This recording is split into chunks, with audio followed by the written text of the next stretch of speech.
Emmanuel Kids.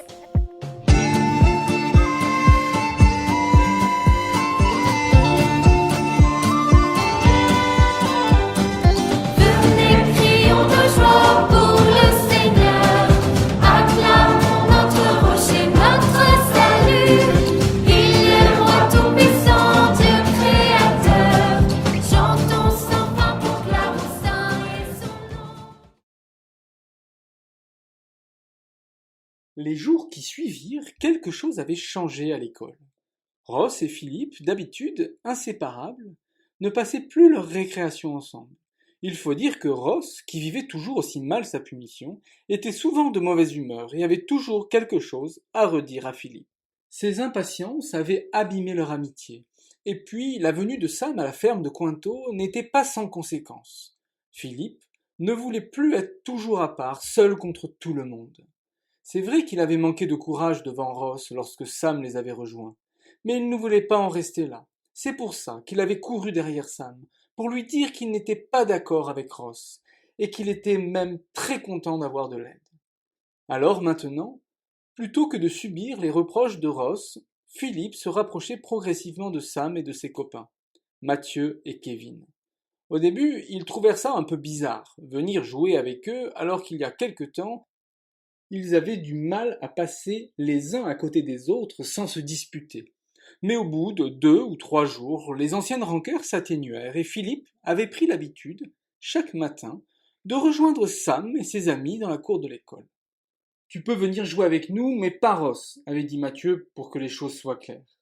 Même si tous les enfants de la classe avaient bien compris que Ross était le meneur, Mathieu, le défenseur du groupe, avait tout de même jugé bon de fixer dès le début quelques conditions.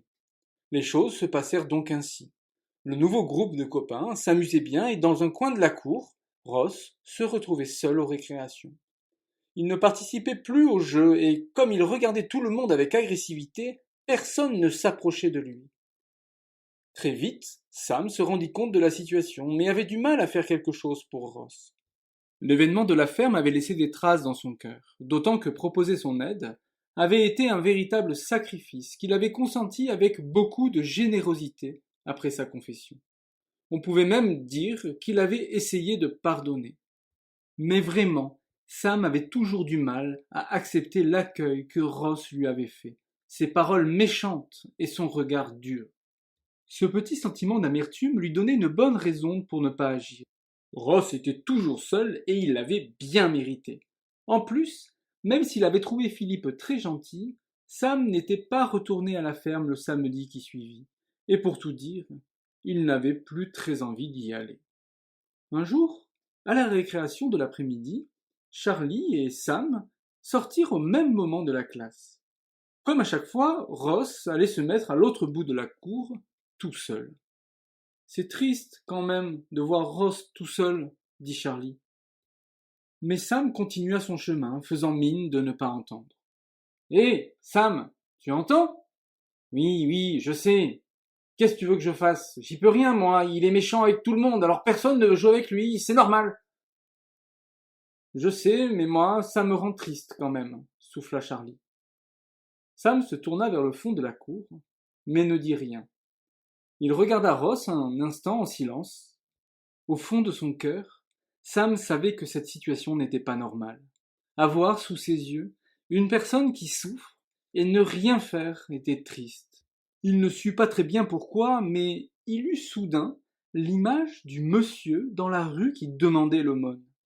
Il se souvint de la joie immense qu'il avait ressentie quand ils avaient prié ensemble.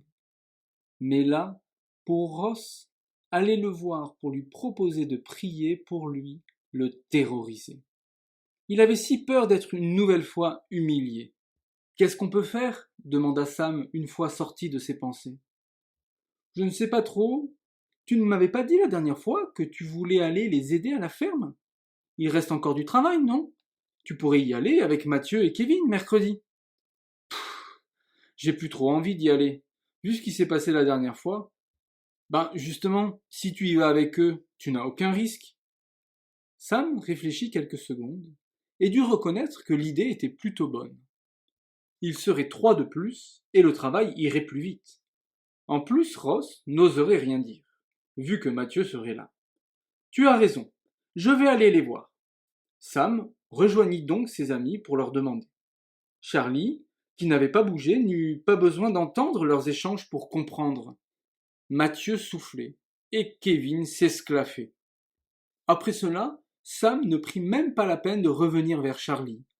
Il resta avec ses amis qui commençaient une nouvelle partie de loup glacé. Le sang de Charlie ne fit qu'un tour. Elle traversa à son tour la cour de l'école. Puisque vous ne pensez qu'à vous, moi j'irai mercredi à la ferme pour les aider. Ha ha ha, ricola Kevin, mais ce n'est même pas un truc de fille. Et puis, ça te fait pas trop peur d'aller là-bas, toute seule? Avant que les autres n'aient le temps de réagir, la maîtresse sortit de la salle de classe et appela les enfants à se mettre en rang. La discussion s'arrêta là, et chacun dut rentrer en silence. Le mercredi suivant, Charlie se trouva bien embêtée. Elle avait dit ça sans réfléchir et c'est vrai que monter là-haut, de l'autre côté de la forêt, l'inquiétait beaucoup. En plus, elle n'osait pas trop en parler à ses parents qui n'auraient certainement pas été d'accord pour qu'elle s'y rende toute seule. Mais bon, lorsque ce fut l'heure, elle prit un petit sac avec un peu d'eau et de quoi grignoter, puis fila à pied vers la ferme de Cointeau afin d'aider Ross et Philippe dans leur galère. Charlie traversa le village et, après la place de l'église, elle tourna vers la petite route qui passait devant chez René le charpentier. On voyait encore les marques sur le mur de la maison du bas. Charlie passa devant sans s'arrêter et se disait que, dans le village, on ne serait pas prêt d'oublier cette bêtise. On en parlerait encore longtemps. La route montait raide et débouchait sur un replat où une statue de la Vierge Marie trônait sur un haut promontoire qui dominait le village. Charlie, un peu inquiète de l'aventure qui se profilait, eut l'idée de prier la Vierge. Elle confia ainsi le moment pas très agréable qu'elle allait passer, et surtout demanda assez de courage pour calmer les chiens qui gardaient la ferme de Cointeau. « Salut Charlie !» Alors qu'elle était en train de prier, Charlie reconnut derrière elle la voix de Sam. « Tu es là, toi ?» dit-elle. « Allez, désolé pour l'autre fois. C'était compliqué, j'aurais bien voulu qu'ils viennent avec moi.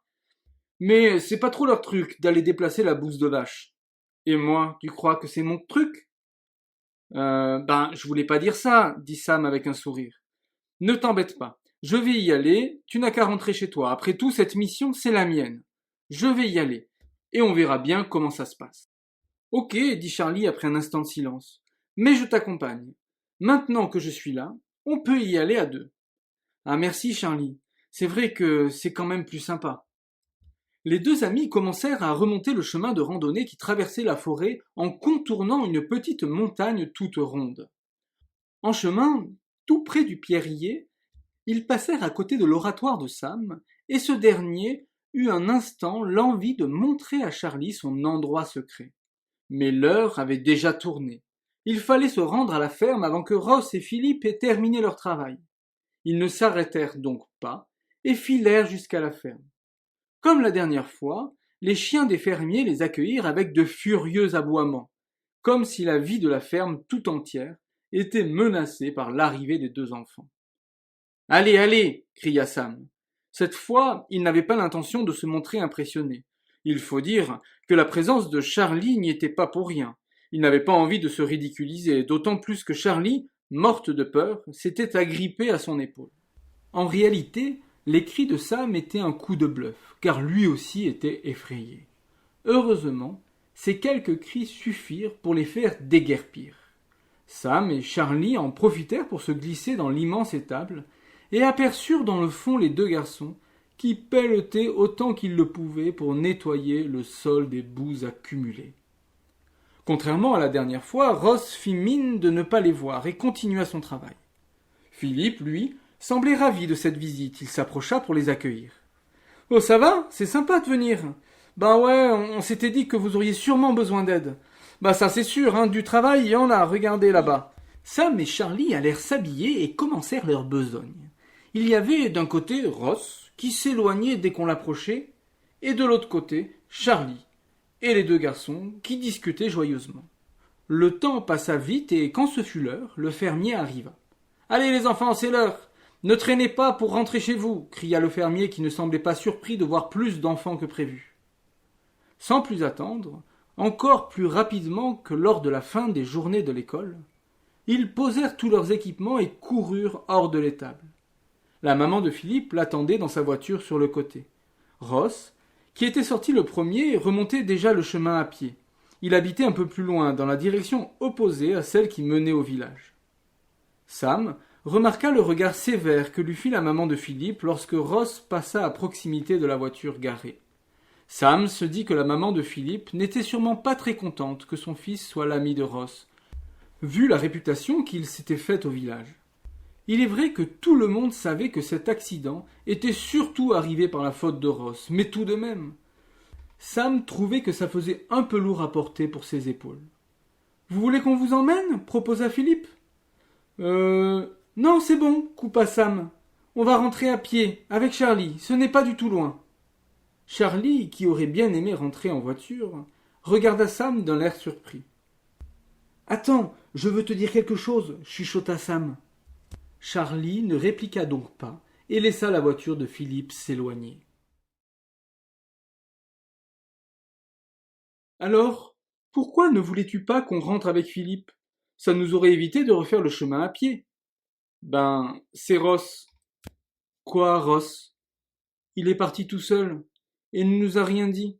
Tu ne veux pas qu'on le rejoigne, au moins pour lui dire au revoir ? Le visage de Charlie s'illumina.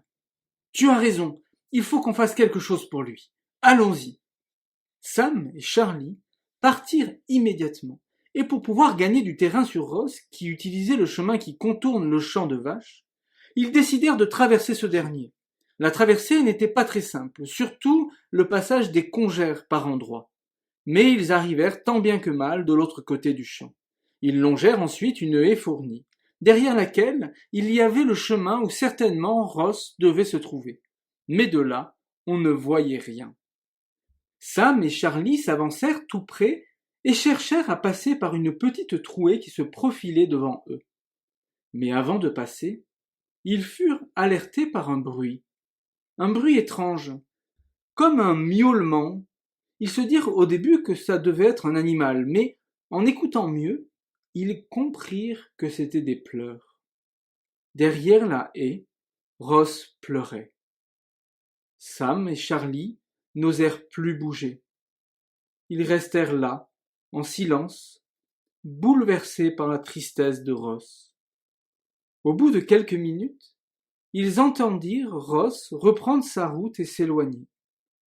Bientôt, ce fut le silence. Seul le vent du soir signalait sa présence par ses rafales qui traversaient les arbres. Les deux amis commencèrent à rebrousser chemin à travers champs. Il était déjà tard et ils ne traînèrent pas. Sam n'osait rien dire et Charlie avait les larmes aux yeux. Ils remontèrent le chemin et descendirent derrière le village. Sam raccompagna Charlie jusque chez elle et lui fit un signe de tête pour lui dire au revoir, puis il rentra chez lui. « Alors, Sam, ta journée s'est bien passée ?» lui demanda son papa lorsqu'il l'entendit rentrer. « Oui, ça va, » dit Sam d'un air énigmatique. « Tu rentres tard ? Vous étiez en train de jouer avec tes copains ? » Pas vraiment. Son air un peu las inquiéta son papa qui s'approcha de lui. « Que se passe-t-il, Sam ? Tu as des soucis ? » Non, enfin, pas moi. Eh bien, qui alors ? Demanda son papa de plus en plus intrigué. Tout à l'heure, nous sommes allés avec Charlie pour aider Ross et Philippe. C'est vrai ? C'est très gentil de les aider. Et qu'est-ce qui ne va pas ?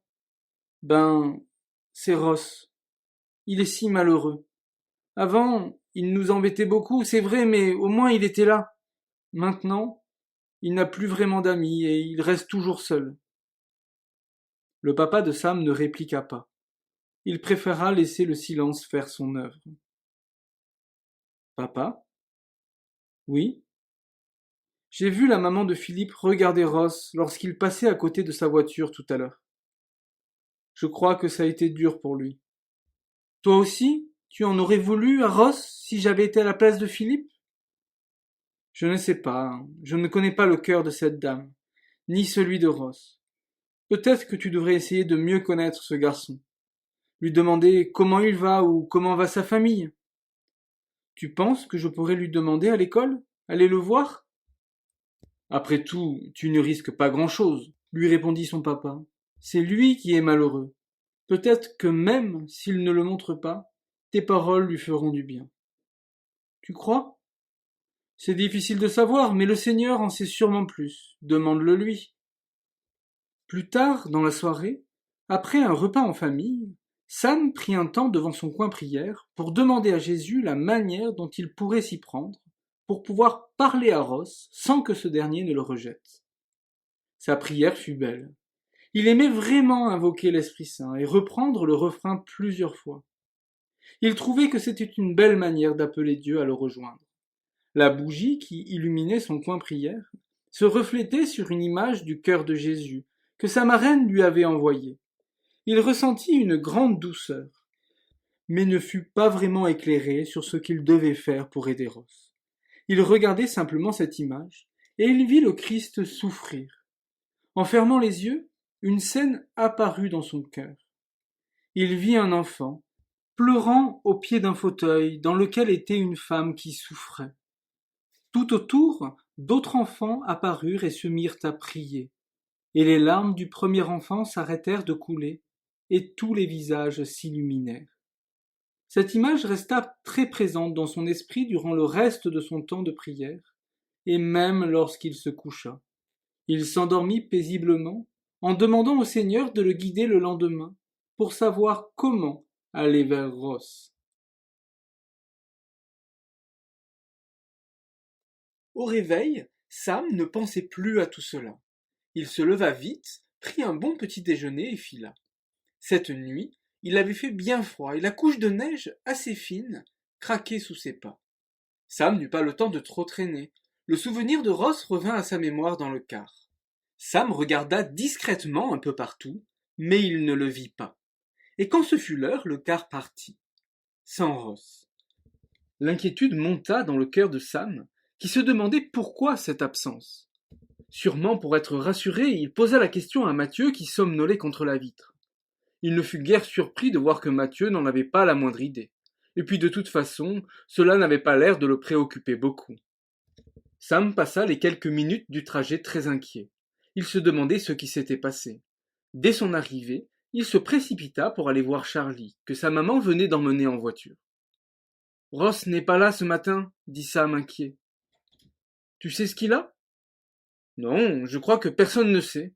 Il doit être malade, c'est tout. » Charlie ne se montrait pas très inquiète, mais dans la tête de Sam était revenue l'image qu'il avait eue la veille dans sa prière.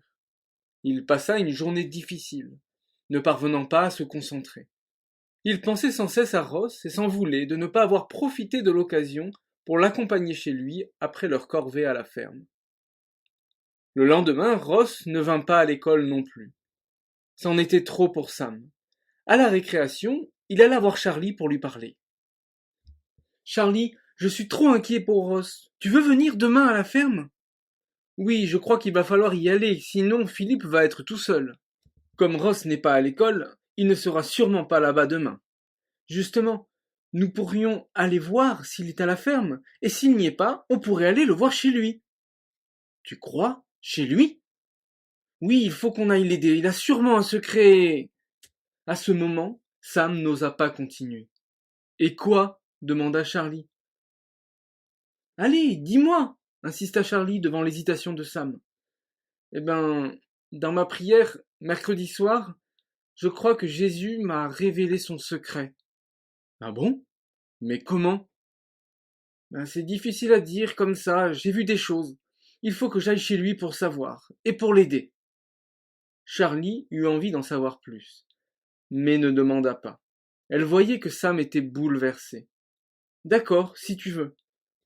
On se donne rendez-vous sous la statue de la Vierge. À demain. » Le lendemain, les deux enfants se retrouvèrent en haut de la petite route, juste au démarrage du chemin de randonnée. « J'ai pris un sac avec des affaires que la maîtresse m'a donné pour Ross, » cria Sam à son arrivée sous la statue de la Vierge Marie. « Bonne idée. Allons-y. » Un peu plus loin, Lorsqu'ils passèrent tout près de l'oratoire secret, Sam se dit que cette fois-ci, le moment était bien choisi pour confier tout cela au Seigneur. Charlie, si tu es d'accord, on pourrait s'arrêter dans mon oratoire pour prier un peu. Tu as un oratoire? Oui, je m'en suis construit un derrière les arbres là-bas. C'est mon petit coin secret où je me retrouvais quand c'était dur au début de l'année. Et là, je suis un peu inquiet, alors j'aimerais qu'on demande à Jésus de nous aider. Ok, si tu veux, dit Charlie. Sam et Charlie se faufilèrent entre les arbres et arrivèrent à l'oratoire. La neige faisait pencher une nouvelle fois les branches au-dessus de la croix et de la petite statue de la Vierge Marie. Sam secoua les branches et l'on vit apparaître l'oratoire. Ils firent tous deux un signe de croix et restèrent en silence sans bouger. Après quelques minutes, Sam dit: J'ai regardé un film avec mes parents la semaine dernière. J'ai été touché par une phrase que l'un des acteurs a prononcée. Il parlait de la croix, et il disait qu'elle représente notre vie chrétienne. Le bois vertical, c'est notre lien avec Dieu, et le bois horizontal, c'est notre lien avec les enfants de Dieu. Seigneur, on te demande de la force. Envoie-nous ton Esprit Saint pour nous éclairer sur le chemin à prendre pour aider Ross. Charlie, à côté, écoutait. Elle voyait Sam qui semblait très inquiet. Elle posa sa main sur l'épaule de son ami. On va y arriver. Jésus va nous aider. Cette parole rassura Sam. Ils se sourirent puis se levèrent et, d'un pas rapide, commencèrent à dévaler le chemin qui contournait la montagne. Sans surprise, Ross n'était pas à la ferme. Ils ne s'attardèrent pas et s'excusèrent auprès de Philippe de ne pas pouvoir rester avec lui. Le chemin pour aller chez Ross n'était pas très long, un quart d'heure tout au plus. Sam n'y était jamais vraiment allé, mais était passé plusieurs fois devant lors de ses balades. Tu vas voir, ce n'est pas loin, c'est juste derrière, regarde là-bas, on voit la maison. Sam voulait maintenant rassurer Charlie qui peinait dans la neige. Lorsqu'ils arrivèrent à l'entrée de la cour, les deux enfants marquèrent un temps d'arrêt. Tu crois qu'on devrait y aller? Demanda Charlie, soudainement prête à renoncer. Sam ne répondit pas. L'image qu'il avait reçue hier soir revenait sans cesse. Il se sentait poussé à y aller, même s'il avait très peur, comme avec le vieil homme qui faisait l'aumône sur le trottoir. Allez, allons-y. Seigneur, donne-nous la force. Donne-nous ton Esprit Saint, pria Sam en se décidant à aller taper à la porte. Des pas se firent entendre dans la maison, et la porte s'ouvrit. Ross était là. Sam ne sut pas si c'était la surprise de Ross qui le fit garder la porte ouverte, mais les secondes s'écoulaient sans qu'un mot ne soit prononcé. Bonjour, Ross, dit Charlie, qui se trouvait un peu à l'arrière. Bonjour, répondit Ross. Qu'est-ce que vous voulez? Ben, la maîtresse, elle m'a donné des choses pour toi. Sam tenait son petit sac dans la main. Il le tendit à Ross, qui le prit sans un mot. Aussi, hésita Sam, on avait autre chose. Sam était très impressionné. Il avait toujours cette image de cette dame malade et de l'enfant qui pleurait, mais il ne trouvait pas les mots pour le dire. Il savait très bien que Ross n'était pas chrétien, et qu'il ne raterait pas une occasion pour se moquer de tous ceux qui allaient à l'église. Ben alors, qu'est-ce que tu voulais me dire? Eh bien, nous étions un peu inquiets de ne pas t'avoir vu à l'école jeudi et vendredi. Alors nous voulions savoir si tout allait bien pour toi. Et puis, tu sais, nous avons envie de faire la paix avec toi et de devenir tes amis. Comme Ross ne répondit pas, Sam ajouta. On est aussi un peu venu pour ta maman. Dans la prière hier soir, Jésus m'a demandé de venir prier pour elle. Et je ne sais pas trop comment te le dire, mais j'ai vraiment senti dans ma prière tout l'amour que Jésus avait pour toi. La phrase était sortie d'un seul coup, et plutôt que de déclencher des ricanements, les yeux de Ross rougirent, et il baissa un peu le visage pour se cacher. Comment tu sais qu'elle est malade? Demanda Ross, qui avait relevé la tête.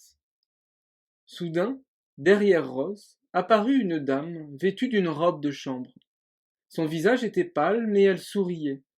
En arrivant, elle posa sa main sur l'épaule de Ross. Entrez, les enfants, dit-elle. Vous voulez prendre le goûter? C'est très gentil, merci, dit Charlie. Ils entrèrent tous et allèrent à la cuisine. La maman de Ross sortit quelques biscuits et du sirop. Merci d'être venu apporter les affaires de Ross, dit la maman. Je suis très heureuse de vous voir là. L'ambiance était assez silencieuse autour de la table. C'est vrai qu'il n'avait pas trop l'habitude de discuter ou de s'amuser avec Ross. Puis tout à coup, la maman de Ross se sentit mal. Ce n'est rien, les enfants. Je vais m'asseoir un peu, dit-elle en s'approchant d'un fauteuil. Sam et Charlie se regardèrent et avec Ross la suivirent pour l'aider. C'est gentil, les enfants. Merci de votre aide, dit la maman de Ross en s'asseyant. Ils restèrent autour d'elle, pas très à l'aise devant la tristesse de Ross et les douleurs de sa maman. Sam, les mains posées sur l'accoudoir, priait dans son cœur pour que Jésus lui dise ce qu'il fallait faire. Madame, est-ce qu'on pourrait chanter pour vous? Demanda Sam, qui venait d'avoir cette idée. La maman de Ross, malgré son visage pâle, semblait touchée par cette demande. Bien sûr, ça me ferait plaisir. C'est un beau chant, mais c'est juste que c'est un chant chrétien, ça ne vous dérange pas? Oh non, dit-elle, attendrie par l'attention de Sam. Je ne sais pas vraiment si je crois en Dieu, mais ça me rappellera mon enfance. Sam entama un chant que Charlie reprit. Ross, sur le côté, avait les yeux pleins de larmes. Les douces voix des enfants vinrent remplir la pièce, puis, lorsque tout doucement le chant s'éteignit, on eut l'impression que sa douceur s'était déposée sur chacun des visages, chacun des corps. Sam vit naître dans son esprit l'image d'un grand champ de blé mûr, dont les épis poussés par le vent faisaient des vagues. Cette image était le reflet de l'amour qui caressait le fauteuil et répandait sa force. Les larmes de Ross s'arrêtèrent de couler et sa maman souriait. Sam vit l'œuvre du Seigneur se réaliser et comprit que ce moment était la véritable mission que le Seigneur lui avait confiée. Sam ne sut jamais si la guérison de la maman de Ross, annoncée un peu de temps après, était liée à ce moment extraordinaire. Après tout, peu importait de savoir. Sam et tous les enfants constataient simplement que beaucoup de choses avaient changé. Ross allait mieux. Oh, bien sûr, il restait une forte tête, mais il se décida à retrouver sa place au milieu des autres, à l'école et dans le village. Sam découvrit un nouvel un ami curieux et courageux, qui deviendrait bientôt un allié précieux dans leurs nombreux jeux dans la montagne. Le printemps approchait et Sam se réjouissait de vivre une nouvelle saison dans ce pays qui désormais était le sien.